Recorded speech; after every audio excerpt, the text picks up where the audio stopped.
warahmatullahi taala wabarakatuh. Selamat bertemu kembali, sahabat matematika. Matematika itu mengasihkan dengan channel Education and Sport. Pada pertemuan ke-10 ini, kita masih tetap membahas tentang soal-soal untuk tes PPPK 2011. Saya ingatkan kembali, sebelum kita lanjutkan, silakan Bapak Ibu yang belum klik like and subscribe-nya dan tekan loncengnya silahkan, dan sudah menekan saya ucapkan terima kasih. Yang belum menekan saya doakan untuk segera menekannya.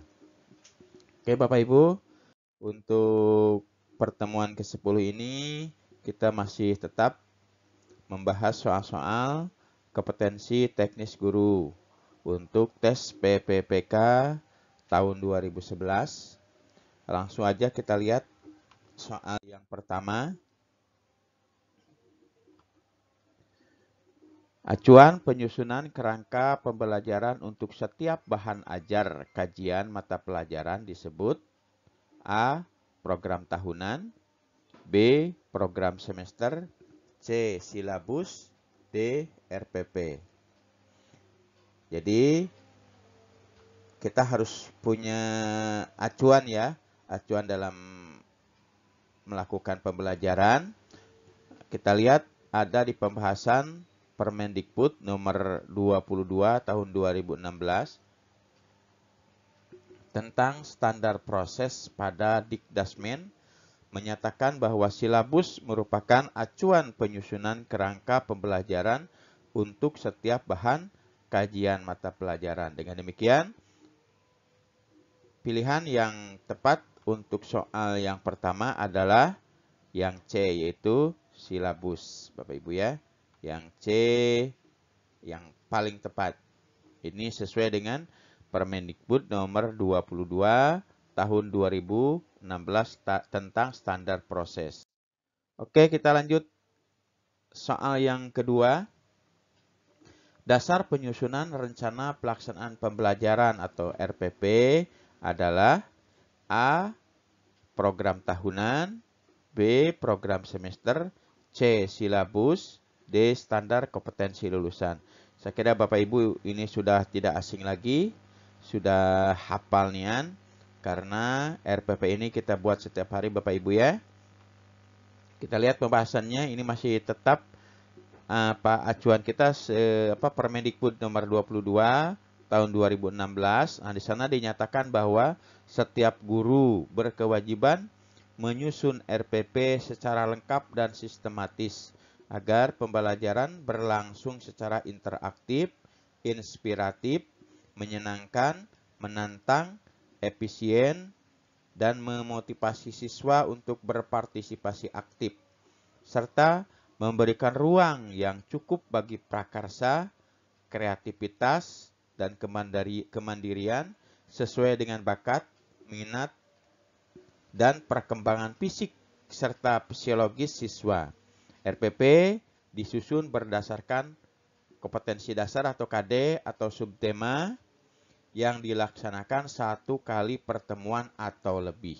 Nah, berarti pilihan yang tepat untuk soal nomor 2 ini adalah silabus, Bapak Ibu, yang C ya. Yang C, silabus. Nah, saya kira Bapak Ibu sudah paham nian kalau soal masalah RPP ini Bapak Ibu ya. Kita lanjut lagi ke soal nomor 3. Salah satu prinsip penyusunan RPP adalah menekankan pada keterkaitan, keterpaduan antar komponennya dalam satu keutuhan pengalaman belajar. Pernyataan berikut, nah di sini ada yang tidak sesuai, berarti yang kurang tepat atau yang salahnya ya. Yang tidak sesuai dengan prinsip tersebut adalah A. Pengalaman belajar yang dirancang untuk siswa berhubungan dengan semua komponen RPP. B. Muatan semua komponen RPP menekankan pada penggunaan teknologi informasi dan komunikasi. C. sumber belajar yang digunakan mendukung muatan komponen RPP. D. Muatan komponen RPP relevan dengan muatan KD dan indikator pencapaian kompetensi atau IPK. Kita lihat pembahasannya langsung aja. Prinsip penyusunan RPP adalah menekankan pada keterkaitan dan keterpaduan antar komponennya dalam satu keutuhan pengalaman belajar antara lain. Pengalaman belajar yang dirancang untuk siswa berhubungan dengan semua komponen RPP. Kemudian, sumber belajar yang digunakan mendukung muatan komponen RPP lainnya. Terus, muatan komponen RPP relevan dengan muatan KD dan indikator pencapaian kompetensi. Kita lihat ya. Kita lihat untuk yang A, pengalaman belajar yang dirancang untuk siswa berhubungan dengan semua komponen. Kita lihat di pembahasan, prinsip penyusunan RPP adalah menekankan kepada keterikatan keterpaduan dalam satu keutuhan pengalaman belajar antara lain. Pengalaman belajar dirancang untuk siswa berhubungan dengan semua komponen RPP. Berarti yang A tepat ya. Tepat. Kemudian yang B, muatan semua komponen ya. Sumber belajar yang digunakan mendukung muatan komponen RPP lainnya. Nah, berarti yang C ini ya. Yang C ini sumber belajar mendukung muatan komponen RPP lainnya. Berarti ini yang C ya. Ini yang C. Terus yang D-nya muatan komponen RPP relevan. Sini ada muatan komponen RPP relevan dengan muatan KD dan IPK. Berarti yang D juga betul ya. Yang kurang tepat karena di sini ada tidak sesuai. Berarti yang kurang tepat adalah yang B ya. Pilihannya yang kurang tepat adalah yang B. Muatan semua komponen RPP menekankan pada penggunaan teknologi informasi dan komunikasi. Oke, Bapak Ibu, kita lanjut ke soal nomor 4. Urutan langkah-langkah Maaf Bapak Ibu ya. Urutan langkah-langkah yang tepat dalam menyusun RPP adalah A. Mengkaji silabus, merumuskan IPK pada KI 3 dan KI 4, memilih materi, menjabarkan dalam bentuk kegiatan pembelajaran, penentuan alokasi waktu, pengembangan penilaian, menentukan strategi pembelajaran dan media pembelajaran, dan sumber belajar. Yang B, mengkaji silabus, merumuskan IPK pada KI 3 dan KI 4, memilih materi, menentukan alokasi waktu, menjabarkan dalam bentuk kegiatan pembelajaran, mengembangkan penilaian, menentukan strategi pembelajaran, dan media pembelajaran dan sumber belajar. C. Mengkaji silabus, merumuskan IPK pada KI 3 dan KI 4, memilih materi, menjabarkan dalam bentuk kegiatan pembelajaran, mengembangkan penilaian, menentukan alokasi waktu, menentukan strategi pembelajaran dan media pembelajaran, dan sumber belajar. D. Mengkaji silabus, menjabarkan dalam bentuk kegiatan pembelajaran, menentukan alokasi waktu, merumuskan IPK pada KI 3 dan KI 4. Kemudian setelah itu memilih materi, sudah memilih materi, mengembangkan penilaian, menentukan strategi pembelajaran dan media pembelajaran dan sumber belajar. Agak panjang pilihannya Bapak Ibu ya. Kita lihat pembahasannya.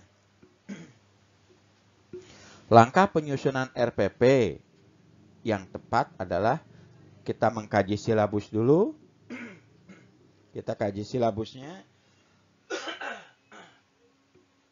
Kita kaji silabus. Setelah mengkaji, kita merumuskan IPK, indikatornya. Kita tentukan IPK-nya, kita rumuskan IPK pada KI 3 dan KI 4. Setelah itu kita memilih materi. Sudah memilih materi, menjabarkannya dalam bentuk kegiatan pembelajaran. Sudah kita jabarkan, kita tentukan alokasi waktunya. Berapa jam pelajaran, berapa kali pertemuan. Kemudian kita mengembangkan penilaiannya. Kita kembangkan cara penilaian dengan cara apa? Kemudian menentukan strategi pembelajaran dan media pembelajaran dan sumber belajarnya. Oke, berarti pembahasan sesuai dengan pembahasan, maka isian yang paling tepat adalah yang A, Bapak Ibu ya. Oke, kita lanjut ke soal nomor 5. Kegiatan mengajukan pertanyaan-pertanyaan yang mengaitkan pengetahuan sebelum dengan materi yang akan dipelajari berada pada bagian, ini Bapak Ibu sudah hafal nian ya, sudah tahu nian kalau yang ini. Kegiatan mengajukan pertanyaan-pertanyaan yang mengaitkan pengetahuan sebelumnya dengan materi yang akan dipelajari berada pada bagian A. Pendahuluan pembelajaran, B. Kegiatan inti pembelajaran, C. Penutup pembelajaran, D. Awal mula pembelajaran. Saya yakin Bapak Ibu sudah langsung bisa menebak Bapak Ibu ya. Kita lihat pembahasannya. Salah satu kegiatan pendahuluan dalam pembelajaran menurut Permendikbud. Masih Permendikbud nomor 22 tentang 2016 tentang standar proses Dikdasmen adalah yang pertama menyiapkan siswa secara fisik dan psikis untuk mengikuti proses pembelajaran. 2. Memberi motivasi belajar siswa secara konstekstual sesuai dengan manfaat dan aplikasi materi ajar dalam kehidupan sehari-hari dengan memberikan contoh dan perbandingan lokal, nasional, dan internasional. Serta disesuaikan dengan karakteristik dan jenjang siswa. Kemudian yang ketiga, mengajukan pertanyaan-pertanyaan yang mengaitkan pengetahuan sebelumnya dengan materi yang akan kita pelajari, yang akan kita berikan ya kepada siswa ya. Kemudian yang keempatnya, menjelaskan tujuan pembelajaran atau kompetensi dasar yang akan dicapai. Dan yang terakhir, menyampaikan cakupan materi dan penjelasan uraian kegiatan sesuai dengan silabus. Berarti di sini ada kegiatan pendahuluan. Maka isian yang tepat atau pilihan yang tepat adalah yang A ya, pendahuluan pembelajaran. Oke Bapak Ibu, kita lanjut ke soal nomor 6. Langkah-langkah pembelajaran yang tepat dalam menggunakan pendekatan saintifik adalah menanya, mengamati, mengumpulkan informasi atau mencoba, menalar, mengasosiasi, kemudian mengkomunikasikan. Yang B, mengamati, menanya, mengumpulkan informasi atau mencoba, menalar atau mengasosiasi, kemudian mengkomunikasikan. C, mengamati, menanya, menalar atau mengasosiasi, mengumpulkan informasi atau mencoba, kemudian mengkomunikasikan. Yang D, mengamati, mengkomunikasikan, menanya, mengumpulkan informasi atau mencoba, menalar atau mengasosiasi. Kita lihat pembahasannya. Pembelajaran dengan menggunakan pendekatan saintifik adalah pembelajaran yang menggunakan pendekatan berbasis proses keilmuan. Pendekatan tersebut merupakan pengorganisasian pengalaman belajar siswa dengan urutan logis dan sesuai proses pembelajaran, yaitu mengamati, ya, sudah mengamati, menanya, mengumpulkan informasi atau mencoba, menalar atau mengasosiasi, kemudian mengkomunikasikan. Nah, sudah jelas Bapak Ibu pilihannya ya. Kita lihat pilihan yang tepat adalah yang B. Yang sesuai dengan penjelasan adalah yang B, Bapak Ibu ya. Yang B yang tepat. Yaitu mengamati, menanya, mengumpulkan informasi atau mencoba, menalar atau mengasosiasi, kemudian mengkomunikasikan. Oke Bapak Ibu, kita lanjut ke soal nomor 7. Penilaian hasil belajar oleh pendidik berfungsi untuk, ya, ini penilaian hasil belajar oleh pendidik berfungsi untuk A. Mengetahui tingkat penguasaan kompetensi. B. Menerapkan ketuntasan penguasaan kompetensi. C. Memperbaiki proses pembelajaran. D. Mendeteksi kebutuhan perbaikan hasil belajar peserta didik secara berkesinambungan.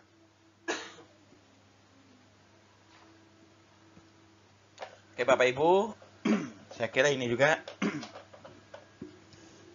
juga tidak jadi permasalahan bagi Bapak Ibu, karena Bapak Ibu sudah mengetahui fungsi dari penilaian. Nah, kita langsung aja lihat pembahasannya.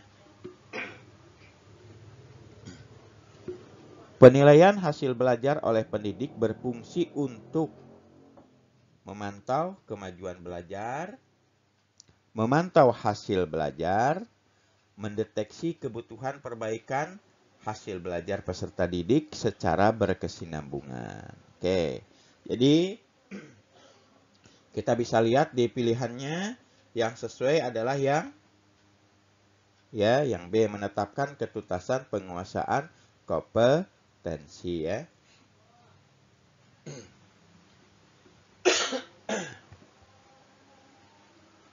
Oke Bapak Ibu, kita lanjut ke soal nomor 8. Maaf Bapak Ibu ya, agak. Kita lanjut ke soal nomor 8. Maksud prinsip penilaian objektif ya. Maksud prinsip penilaian objektif adalah A. Penilaian didasarkan pada data yang mencerminkan kemampuan yang diukur. B. Penilaian tidak menguntungkan atau merugikan peserta didik. Ini pengertian dari objektif Bapak Ibu ya. C. Penilaian didasarkan pada prosedur dan kriteria yang jelas, tidak dipengaruhi oleh subjektivitas penilaian. D. Penilaian oleh pendidik atau oleh guru merupakan salah satu komponen yang tidak terpisahkan dari kegiatan pembelajaran. Oke, ini juga tidak jadi masalah lagi Bapak Ibu ya. Oke, Bapak Ibu saya yakin sudah mengetahuinya. Ini sesuai dengan Permendikbud nomor 23. Kalau tadi nomor 22 ya tentang standar proses. Sekarang Permendikbud nomor 23 tahun 2016 tentang standar penilaian.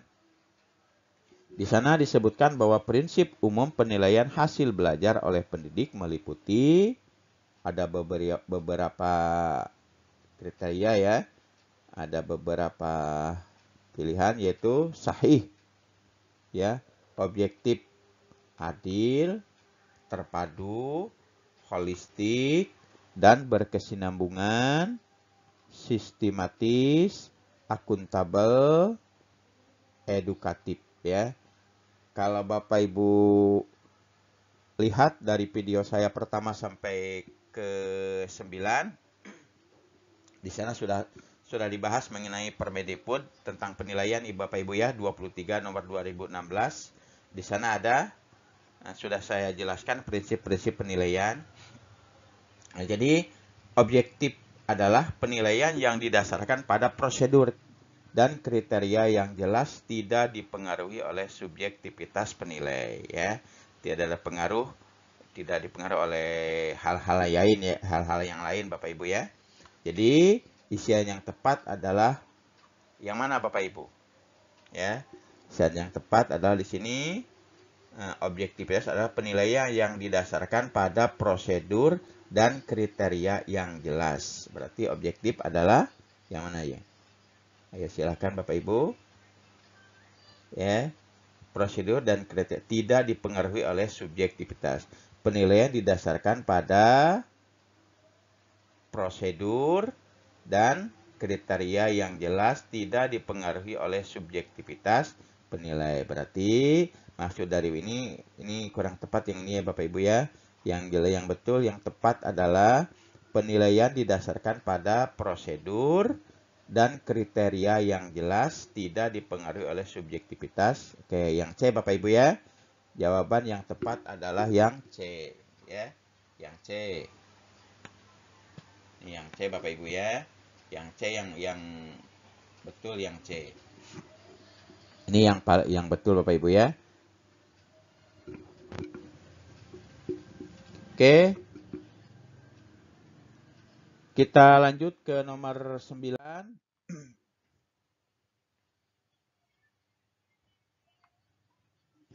Tingkat minimal pencapaian kompetensi sikap, kompetensi pengetahuan, dan kompetensi keterampilan disebut. Ini tingkat minimal Bapak Ibu ya. A. Kompetensi inti. B. Kompetensi dasar. C. Indikator pencapaian kompetensi atau IPK. Yang D. Ketuntasan belajar. Kita lihat pembahasannya. Ketuntasan belajar merupakan tingkat minimal pencapaian kompetensi sikap, kompetensi pengetahuan, dan kompetensi keterampilan yang meliputi ketuntasan penguasaan substansi dan ketuntasan belajar dalam konteks kurun waktu belajar. Jadi yang tepat isiannya adalah yang D, ketuntasan belajar, sesuai dengan pembahasan Bapak Ibu ya, sesuai dengan pembahasan materi. Yang tepat adalah yang D, ketuntasan belajar. Kita lihat soal yang terakhir, soal yang ke-10. Salah satu bentuk penilaian skala sikap adalah A. Observasi, B. Tes tertulis, C. Tes lisan, D. Penugasan. Kita lihat pembahasannya. Pendidik melakukan penilaian kompetensi sikap melalui observasi,